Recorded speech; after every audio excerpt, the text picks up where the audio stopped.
हरि ओम. योगदास जय गणेश जोशी यांनी निरूपण केलेला ज्ञानेश्वर माऊलींचा हरिपाठ अभंग पहिला, ओवी दुसरी.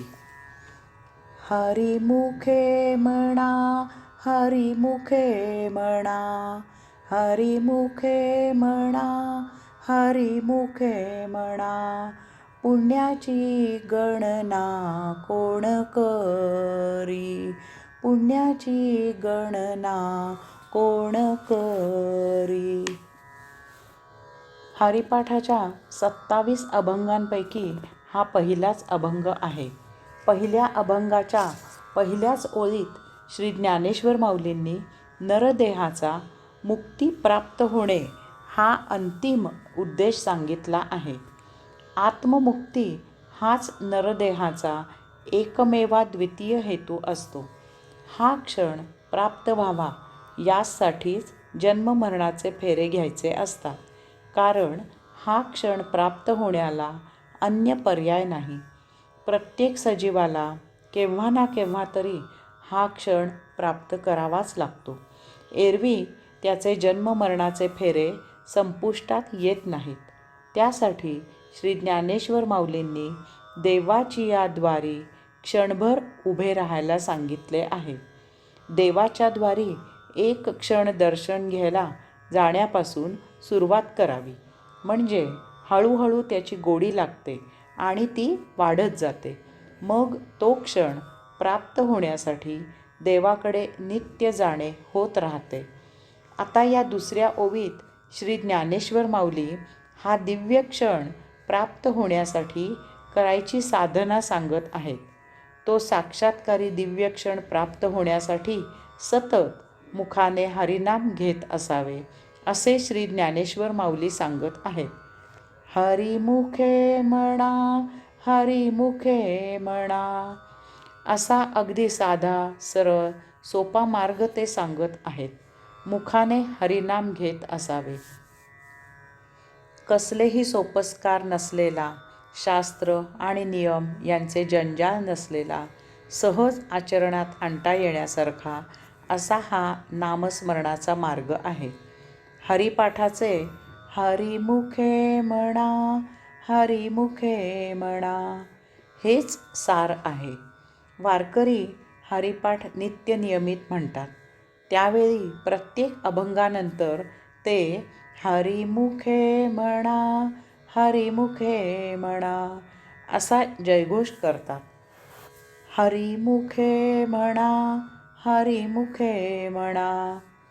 मुखाने परमात्म्याचा नामघोष करावा. येथे काळ, काम, वेगाचा हिशेब नाही. असलाच तर सारा बेहिशेब आहे. येथे कसलेही अंगविक्षेप नाहीत. असलेच तर केवळ ध्वनी प्रक्षेपण आहे. येथे कसलेही गणित नाही. असलेच तर अगणित नाम घ्यायचे आहे. मुखाने हरिनाम घेत श्री ज्ञानेश्वर माऊलींचाच आशीर्वाद घेऊन हे हरिपाठाचे अभंग समजावून घेण्याचा प्रयत्न करूया. हरिमुखे म्हणा, हरिमुखे म्हणा, हरिमुखे म्हणा, हरिमुखे म्हणा. मुखाने सतत हरिनाम घेत असावे. नामजप म्हणजे परमात्मा प्राप्तीचा राजमार्ग आहे. याला राजयोग असेच म्हणतात. या मार्गावर 4 पावले टाकावीत आणि सामान्यातल्या सामान्य नरजीवाने परम आत्मप्राप्ती सहजच प्राप्त करावी, मुक्ती मिळवावी. कारण कोणालाही सहजच आचरण करता येईल असा हा मार्ग आहे. कोणतेही नियम आणि सोपस्कार नसलेली, आचरणात आणायला अतिसोपी अशी ही परमात्म्याची उपासना आहे. काम करताना, काम करत नसताना अशा दोन्ही वेळी हरिनाम घेत असावे. वेळेचे बंधन नसलेली, विशिष्ट जागेचे बंधन नसलेली, कसलेच सोपस्कार नसलेली अशी ही परमात्म्याची उपासना आहे. या योगे इतर सर्व योग आपोआपच सहजच प्राप्त होतात. कर्म करताना हरिनाम घेत असल्यामुळे आपल्या हातून सात्विक असेच कर्म केले जाते. हरिनाम मुखी घेऊन आपण कुकर्म करू शकत नाही.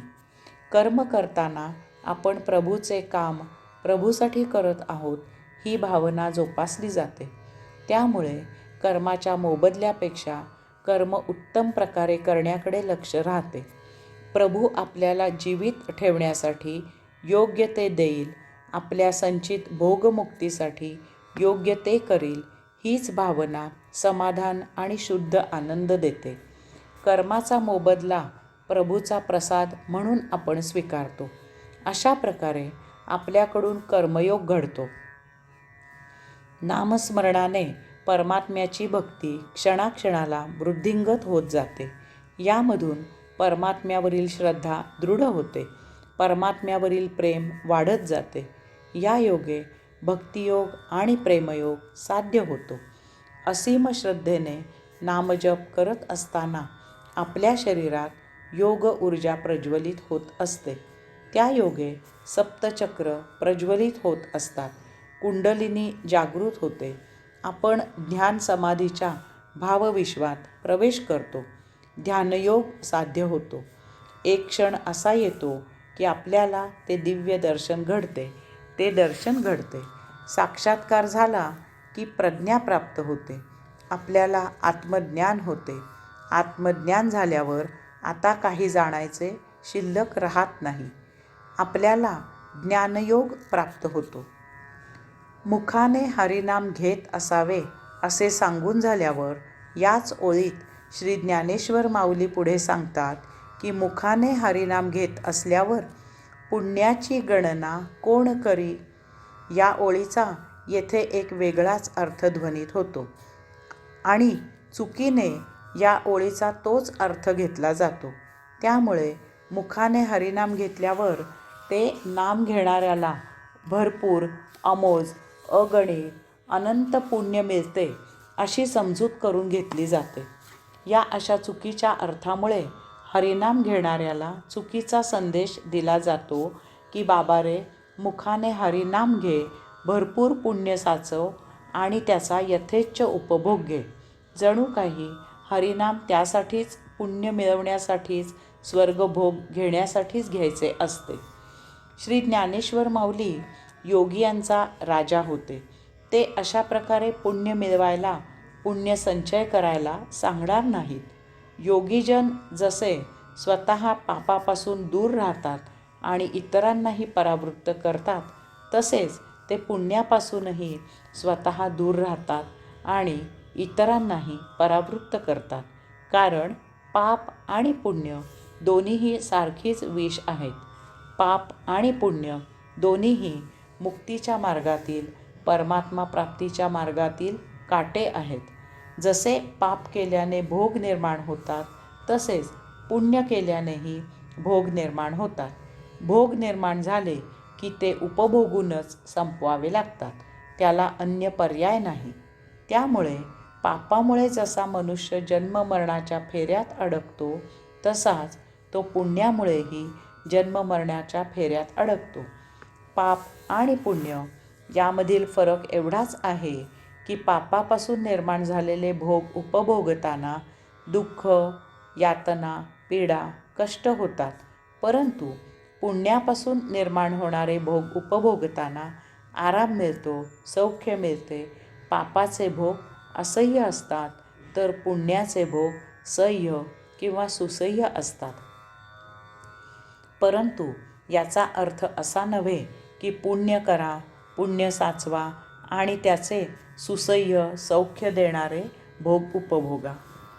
हरिनाम घेतल्यावर पुण्याची गणना कोण करी असे सांगण्यात श्री ज्ञानेश्वर माऊलींचा उद्देश काही वेगळाच आहे. हरिनाम घ्या आणि अगणित पुण्य जोडा, स्वर्गप्राप्ती करा आणि ऐशारामात सौख्याचे उपभोग घ्या असा नाही. एखाद्या समारंभासाठी काम करायला, मदत करायला, मनुष्यबळ उभे करायचे असल्यास आपण एक एक नावे घेऊ लागतो. परंतु आपण काळूचे नाव घेताच कोणीतरी म्हणतो, काळूचे नाव यासाठी मोजू नका, काळूची गणना यासाठी करू नका, काळू या कामाला योग्य नाही. अहो, या समारंभासाठी काळूची गणना कोण करणार? अर्थातच कोणीही करणार नाही. यामागे काळूला येथे बोलावू नका असे सांगण्याचा उद्देश असतो. येथे श्री ज्ञानेश्वर माऊली आपल्याला असेच सांगत आहेत. ते सांगतात की मुखाने हरिनाम घेत असताना पुण्याची गणना कोण करी? अर्थातच मुखाने हरिनाम घेत असताना पुण्याची गणना कोणीही करत नाही. मुखाने हरिनाम घेत असताना पुण्याची गणना कोणीही करू नये. मुखाने हरिनाम घेत असताना पुण्याची आठवण कोणीही काढू नये. मुखाने हरिनाम पुण्यप्राप्तीसाठी घेऊ नये. मुखाने हरिनाम पुण्य मिळावे या उद्देशाने घ्यायचे नसते. मुखाने हरिनाम पुण्यप्राप्तीसाठी घेतले जात नाही. मुखाने हरिनाम घेताना त्यापासून मिळणाऱ्या फळाची, पुण्याची पर्वा करू नका. माता आपल्या अपत्याला म्हातारपणाची सोय म्हणून वाढवत नाही. तसे असेल तर तो व्यवहार झाला. आपल्याला अपत्य डोळे भरून पाहायला मिळावे एवढीच अगदी माफक अशी तिची अपेक्षा असते. अपत्यप्रेम हे निर्मळ, निर्लेप, निरपेक्ष असते. संत हरिनाम घेतात ते क्षुद्र पुण्यप्राप्ती आणि मग सुखोपभोगासाठी स्वर्गप्राप्ती अशा अतिहलक्या विचाराने घेत नाहीत. ते हरिनाम घेतात ते त्या परमात्म्याला भेटायला, त्याचे ते दिव्य दर्शन व्हावे यासाठी ते त्याला सतत नाम घेऊन हाक मारत असतात, बोलवत असतात.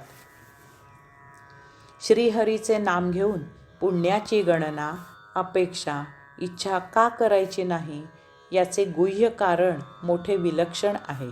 नामस्मरण साधना करून आपण शुद्ध होत जातो. आपण जसजसे शुद्ध होत जातो तसतसे आपण पापमुक्त होतो. आपल्या हातून पापाचरण होईनासे होते. आपण पापाच्या अतीत पलीकडे जातो. यानंतर आपण पूर्ण शुद्ध होऊ लागतो. येथे पुण्य लोप पावू लागते. आपण पुण्याच्या विलासी उपभोगातून मुक्त होतो. पुण्याच्या अतीत पलीकडे निघून जातो. पापपुण्याच्या अतीत पलीकडे परमात्मा असतो. येथे मुक्ती असते. अशा प्रकारे नामस्मरण करून जरी पुण्याची अपेक्षा केली तरी पुण्य काही मिळत नाही. उलट आपण पापाप्रमाणेच पुण्यापासूनही दूर जातो, मुक्त होतो. जर नामस्मरण करूनही पापपुण्याचे भोग उत्पन्न होत असतील तर नक्की समजावे की आपल्या हातून नामस्मरण साधना करायला पाहिजे तशी केली जात नाही. आपले कुठेतरी काहीतरी चुकते आहे.